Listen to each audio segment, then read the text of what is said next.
अस्सलाम वालेकुम नाजरीन, काम की बात के साथ हामिद खान अल-मशरिकी।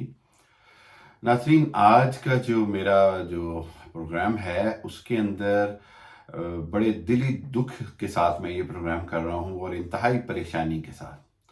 वजह यह है कि जो पाकिस्तान के अंदरूनी सियासी मामलात चल रहे हैं, जो पाकिस्तान में जिस तरह रिजीम चेंज की गई है और जिस अंदाज में पाकिस्तान की दुनिया में जग हंसाई हुई है, उसके बदतरीन असरात अब आना शुरू हो गए हैं बैनुल-अक़वामी तौर पर।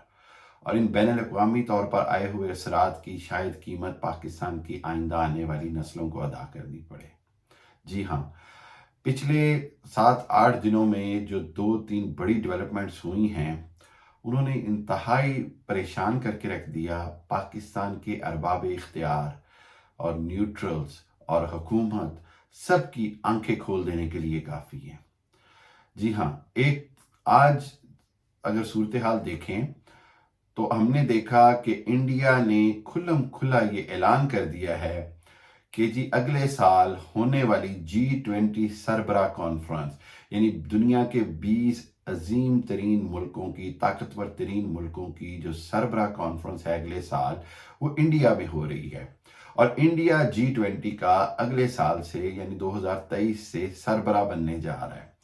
और उसमें जलती पर जो तेल का काम है या जख्मों पर जो नमक छिड़का गया है, वो ये है कि G20 कॉन्फ्रेंस का एक सेशन मकबूजा कश्मीर में श्रीनगर में रखा गया है, ताकि दुनिया को ये साबित किया जा सके कि कश्मीर पर मुकम्मल तौर पर भारत का कब्जा है, कश्मीर भारत का अटूट अंग है, कश्मीर में हर तरह के हालात नॉर्मल हैं।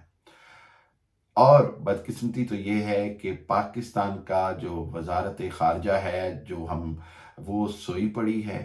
पाकिस्तान के वज़ीर ख़ारजा बिलावल भुट्टो ज़रदारी जो हैं, वो पता नहीं किन अटखेलियों में मसरूफ़ हैं कि उनको समझ ही नहीं आ रही कि इसके ऊपर क्या स्टांस लेना है। कश्मीर पे बातें करते थे जब इमरान खान वज़ीर आज़म थे, शाह महमूद कुरैशी जब काम कर रहे थे, तो उनको उनकी हर बात बुरी लगती थी जिससे वो कश्मीर का मसला जो है वो दुनिया में उजागर कर रहे थे। आज इनके जो है, मैं कहूँगा कि इन्होंने उंगलियां जो हैं वो दांतों में दबा ली हैं और कुछ भी नहीं कर पा रहे। भारत की इस खुल्लम खुला दलेरी की वजह और कुछ नहीं, बस हमारी कमज़ोर हुकूमतें हैं। जी हाँ, हमारी इतनी कमज़ोर हुकूमत है जिसकी वजह से भारत ने ये खुल्लम खुला ऐलान किया कि जी वो कश्मीर में G20 का इजलास मुनक्किद करेगा। और इस G20 के इजलास में मैं आपको बताता चलूँ कि सऊदी अरब, इंडोनेशिया, तुर्की, OIC के बड़े इस्लामी ममालिक भी शामिल हैं।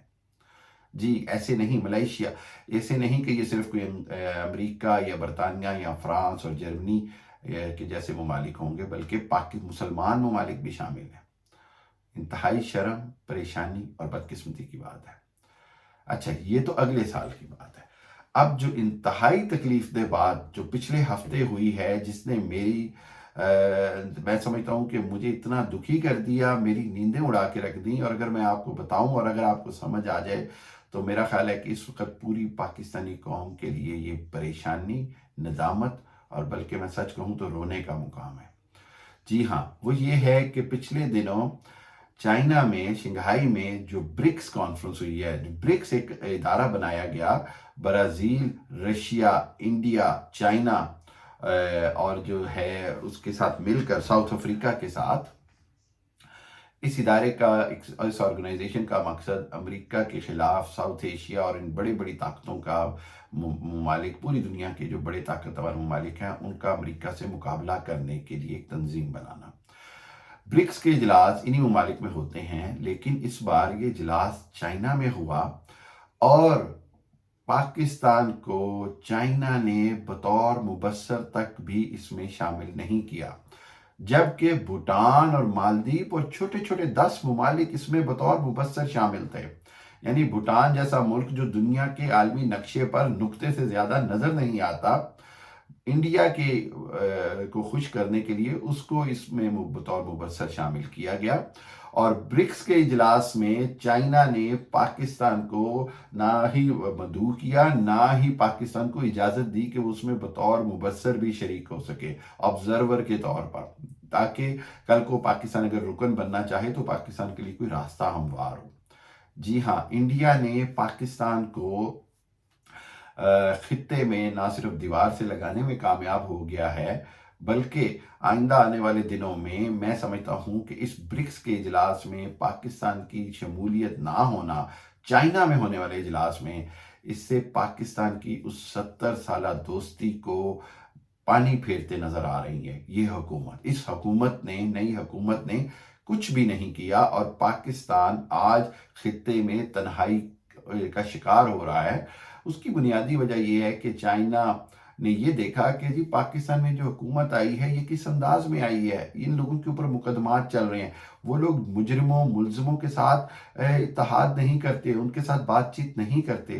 چائنا کرپشن کے اوپر ان کا جس طرح کا سٹانس ہے، انہوں نے واضح پیغام دے دیا کہ ہم اس حکومت کے ساتھ کوئی مذاکرات نہیں کر سکتے۔ عمران خان کے ہوتے ہوئے چائنا پاکستان کو، رشیا، روس اس میں شامل، رشیا پاکستان کو آگے آگے رکھتا تھا۔ آج چائنا اور رشیا کی طرف سے پاکستان کو یہ پیغام آیا ہے کہ اگر آپ نے امریکہ کی طفیلی ریاست بن کے رہنا ہے، اگر آپ نے امریکہ کے سامراج کے اندر ہی رہنا ہے، تو پھر آپ کی پاکستان کی چائنا رشیا کے ساتھ الائنس بنانے کی گنجائش ختم ہو گئی ہے۔ یہ بدترین پریشانی کی بات ہے، اور یہ ایک ایسی بات ہے جس کا خمیازہ پوری قوم کو بھگتنا پڑے گا۔ پاکستان اور چائنا کی وہ دوستی جس کی ہمالیہ سے بلند تر اور سمندروں سے گہری ہونے کے دعوے کیے جاتے ہیں، وہ دوستی آج اس مقام پر آ گئی ہے کہ انڈیا کے کہنے پر نہ صرف پاکستان کو اس کانفرنس سے باہر رکھا گیا ہے، بلکہ پاکستان کو مدعو نہیں کیا گیا۔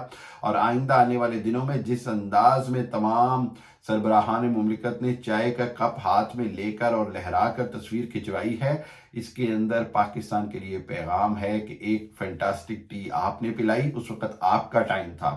آج انڈیا اپنی فتح کے لیے فینٹاسٹک ٹی دنیا کو دکھا رہا ہے۔ کیا ارباب اختیار، کیا شہباز شریف صاحب بحیثیت وزیر اعظم، کیا بلاول بھٹو بحیثیت وزیر خارجہ، اور کیا chief of army staff general Qamar Javed Bajwa بطور سربراہان مملکت اور فوجی سربراہ کے اس کی ذمہ داری لیں گے؟ اس ناکامی کی، اس شرمندگی کی کون اس کی ذمہ داری لے گا؟ میں یہ سمجھتا ہوں کہ آنے والے دنوں میں پاکستان کو خطے میں تنہا کر دیا جائے گا مزید، اور اس کی کوئی وجہ نہیں بلکہ خود ہماری اندرونی خلفشار، کمزوری، امریکہ کے زیر متحد آنا، یعنی امریکہ کے ساتھ جو ہم نے غلامی کا سودا کیا ہے اس کی اب ہم قیمت بھی ادا کر رہے ہیں۔ اب یہ کہنا کہ جی امریکہ رجیم چینج میں شامل نہیں ہے، میرا خیال ہے یہ محض ایک مذاق کے علاوہ کچھ بھی نہیں۔ ساری دنیا کو پتا ہے کہ پاکستان کے اندر بدلنے والی حکومت میں کس کا کیا کردار تھا۔ بدقسمتی یہ ہے کہ نیوٹرلز نے، بدقسمتی یہ ہے کہ جن پہ تکیہ تھا وہی پتے ہوا دینے لگے۔ نیوٹرلز نے اس میں ایک ایسا رول ادا کیا ہے جس کی قیمت شاید آئندہ آنے والی نسلوں کو ادا کرنی پڑے۔ پاکستان کے ارباب اختیار کو صرف ایک ہی پیغام ہے کہ اگر پاکستان کی خارجہ پالیسی بچانی ہے، اگر پاکستان کا دنیا میں وقار دوبارہ بحال کرنا ہے، تو فوری طور پر آپ انتخابات کرائیں، جو اکثریتی جماعت ہے اس کو اقتدار دیں۔ اور تمام سرویز یہ بتا رہے ہیں کہ عمران خان صاحب اکثریت کے ساتھ کامیاب ہو جائیں گے، تو خدا را پاکستان کی بقا کے لیے کوئی ایسا ایڈونچر کرنے کی کوشش نہ کی جائے جس سے عوامی مینڈیٹ کی توہین ہو، انتخابات جو ہیں وہ خونی ہو جائیں، اور پاکستان جو ہے وہ دنیا میں انتشار کا شکار ہو جائے، اور پاکستان نعوذ باللہ خاک میں بدہن، پاکستان کی جغرافیائی حدیں بھی بدل جائیں۔ صورتحال بہت پریشان کن ہے۔ چائنا جیسے دوست کا اس طرح پاکستان سے منہ موڑنا اور انڈیا کے ساتھ گٹھ جوڑ کر کے اتنا بڑا کانفرنس کرنا پاکستان کے لیے پریشانی، شرمندگی اور ناکامی کا منہ بولتا ثبوت ہے۔ ارباب اختیار کو آنکھیں کھولنی ہوں گی اور فوری طور پر اپنی سمت درست کریں، ورنہ تمہاری داستان تک نہ ہوگی داستانوں میں۔ اللہ حافظ۔ پاکستان پائندہ باد۔